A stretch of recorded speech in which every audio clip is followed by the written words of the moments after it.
Selamat sore, Assalamualaikum warahmatullahi wabarakatuh. Alhamdulillah baik, sehat walafiat. Ya, Waalaikumsalam warahmatullahi wabarakatuh. Pak Nur, salah satu bentuk distribusi zakat ini kan adalah zakat produktif. Nah, sebetulnya apa sih Pak itu zakat produktif dan seberapa besar nilainya yang ada di zakat produktif sejauh ini? Jadi kalau kami menyalurkan itu ada dua skema, yaitu produktif dan konsumtif. Yang produktif itu kita harapkan dari apa yang kita berikan pada akhirnya ada moving of mustahik. Artinya akan ada orang yang bisa kita entaskan yang semula fakir miskin, yang semula mustahik akan menjadi muzaki. Itu yang kita harapkan sehingga program-program Basnas terkait dengan produktif untuk para mustahik cukup banyak, baik itu untuk di pedesaan atau untuk di perkotaan. Apa yang kami lakukan itu tidak semata-mata hanya keinginan semata-mata, tapi sekaligus juga menjalankan fatwa Majelis Ulama Indonesia karena zakat produktif diperbolehkan. Tidak hanya semata-mata konsumtif, tetapi produktif. Gitu, Pak. Oke, masih banyak nih Pak Sobat Cuan yang belum mengetahui perbedaan antara zakat produktif dengan zakat konsumtif. Nah, boleh dong Pak diberi gambaran perbedaannya seperti apa dan bagaimana sih optimalisasi pelaksanaan keduanya selama ini? Ya, kalau zakat konsumtif jelas mereka kita kasih bantuan dari Basnas, dari zakat, tapi sesuai dengan kebutuhan mereka untuk makan, untuk hidup sehari-hari. Nah, itu konsumtif. Tapi yang untuk produktif tidak hanya semata-mata itu. Yang produktif kita harapkan dari bantuan yang kita berikan itu sekaligus juga untuk modal usaha. Baik itu dari usaha mikro sampai kepada usaha kecil. Kita harapkan ada perubahan dari kehidupan mereka, tidak hanya semata-mata dia menerima yang konsumtif terus, tetapi sekaligus juga dia bisa berusaha untuk meningkatkan kualitas hidupnya.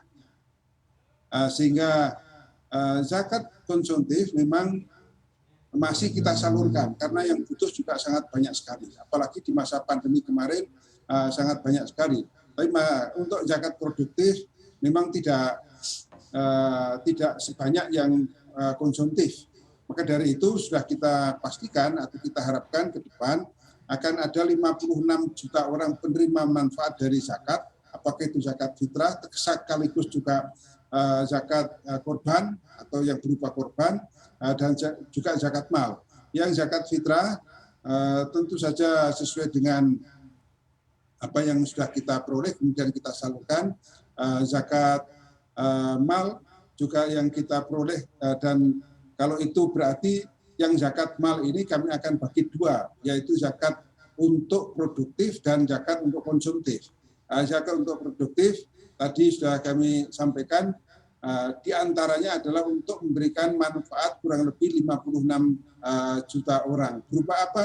Ya berupa sembako, berupa kebutuhan hidupnya untuk beasiswa, dan lain-lain.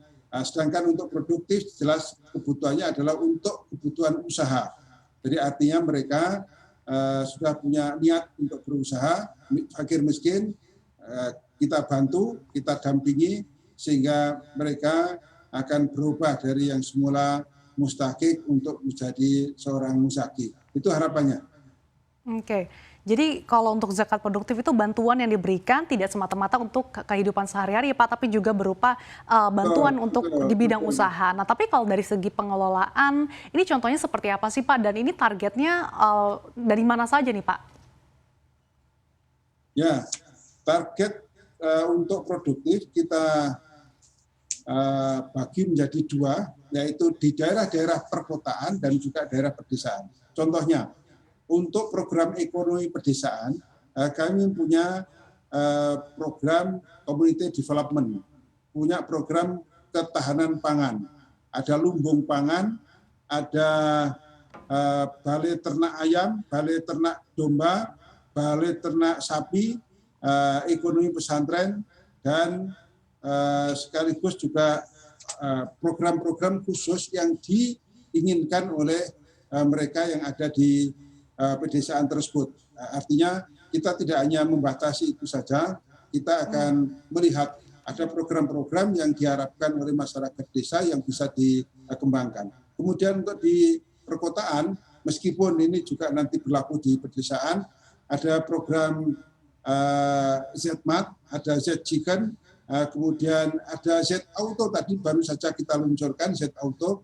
Z-Auto itu kita bantu bengkel-bengkel kecil untuk kita poles, kita kasih gerobak yang bagus, peralatan yang bagus, sehingga bengkel berpenampilan yang bagus. ZMAT juga demikian, warung-warung kecil yang ada di desa-desa itu juga kita akan bantu sesuai dengan kemampuan kita. Dan juga Z-Chicken itu kita juga membantu program-program mereka yang ingin berusaha ayam goreng, tetapi kita bantu sesuai dengan standar kita. Artinya di situ juga kita kasih gerobaknya, kita kasih modalnya, kita kasih pendampingan.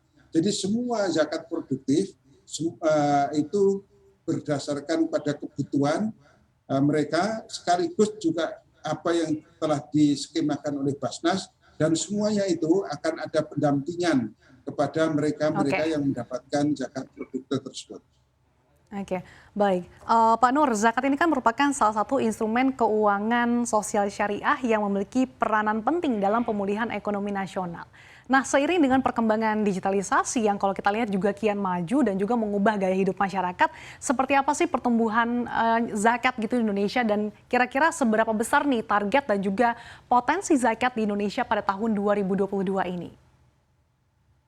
Terima kasih. Potensi zakat kita sudah disebutkan tadi kurang lebih 327 triliun. Namun demikian sampai dengan sekarang ini kami baru bisa mendapatkan 17 triliun, itu resmi. Di tahun 2022 kami naikkan target itu 26 triliun. Mengapa demikian? Karena kami melihat sekarang ini ada tren kenaikan yang cukup signifikan. Begitu Presiden Jokowi meluncurkan gerakan Cita Zakat yang diikuti oleh gubernur wali kota se-Indonesia atau sebagian besar di Indonesia, maka peningkatan zakat cukup signifikan. Di tahun 2021 kemarin naik 40%, bahkan zakat fitrah naik 120%, hewan kurban naik 130%. Makanya di awal tahun 2022 ini juga sudah sangat kelihatan sekali kenaikannya. Dengan itu kami berani untuk meningkatkan lagi zakat kita di tahun 2022 ini 26 triliun. Tapi sekali lagi tadi 26 triliun itu kita harapkan nanti akan bermanfaat bagi 56 juta orang, atau 56 juta orang akan menerima manfaat dari zakat, tetapi yang dari 56 juta itu akan ada, atau kita program ada 400.000 yang semula mustahik menjadi muzaki, yang semula fakir miskin dia bisa membayar zakat atau minimal bisa berinfak di masa yang akan datang. Ini program kita kurang lebih dari mustahik untuk menjadi muzaki 1 tahun. Oke, baik, kita harapkan bersama semoga realisasi zakat ini terus meningkat ya Pak, sehingga dapat memberikan dampak dan juga nilai manfaat dalam jangka panjang untuk penerimanya.